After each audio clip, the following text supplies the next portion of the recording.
All right, students, so here's what we need to be doing for tonight to share your Scratch project and to do some double checks on some things that I want to make sure that you have already ready for when we come back to class. So what I need for you to do first is make sure that you are logged into Scratch at scratch.mit.edu if you've forgotten.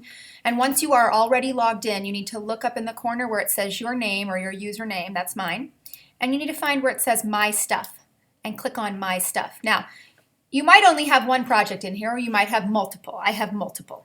So you're going to find the one that you're working on for my class and you're going to click on it, okay?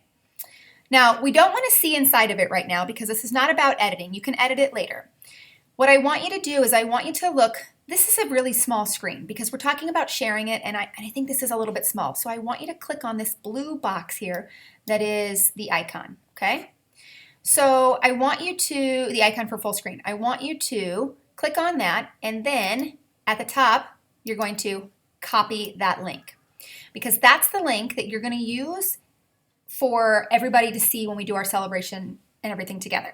Now, you don't have to be finished with it in order to get this link because it's kind of like Google Docs in the way that if you update it, it will change on this link. This link is not static. So every time you make changes and you save it, it will go here.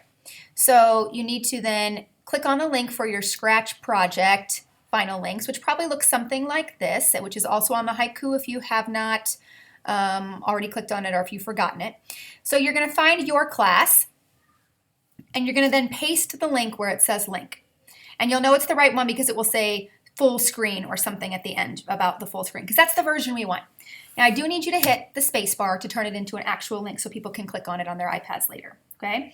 The next thing that you need to do, or the laptops later, the next thing that you need to do is think about these two questions because you will be answering these two questions.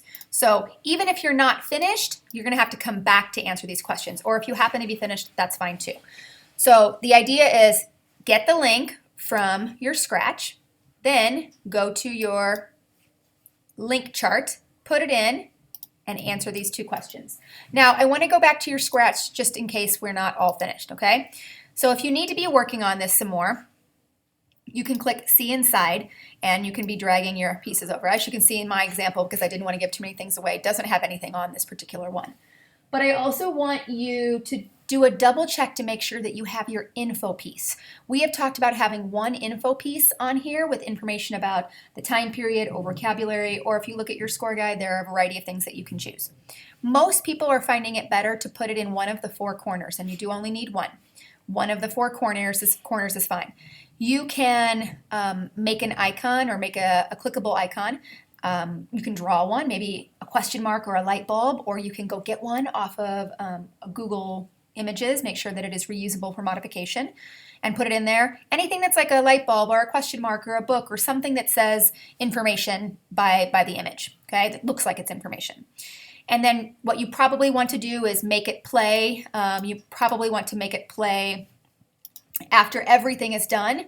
So you might say something like events. When the flag is clicked, you wait, maybe it takes 30 seconds, or you can time it, 30 seconds for your whole thing to finish, and then wait 30 seconds, and then you can make it say whatever, and this is the information, or it could be your vocab, or whatever word you're talking about, or it could be a theme. Whatever the information is, it could say that. So that's generally what people are doing, but you could find another way to do it if you want. Just make sure that you're not clicking random keys because people won't know to click it.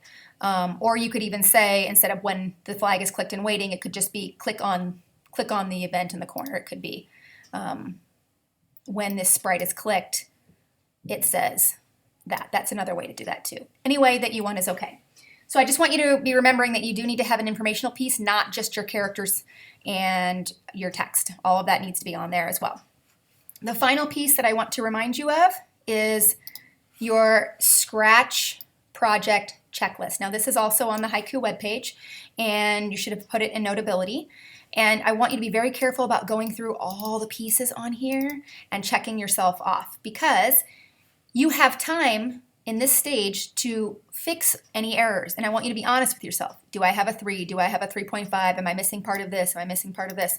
And then once you have self-scored yourself, and I want to be able to see that you've done that, once you've self-scored yourself in Notability, then you can come back here and make any changes you want, and don't forget to save now, because that link is not going to change.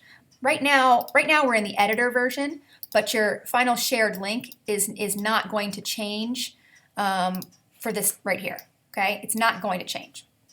So it doesn't matter. So you need to do a couple of things. One, make sure that you put your link in and do it correctly. Number 2, make sure you answer the questions when you are ready to do so on that chart. Number 3, make sure that you have your info in one of the corners. And 4, do your self-check score guide and make sure that you come back to do any corrections that you want before you come back to class.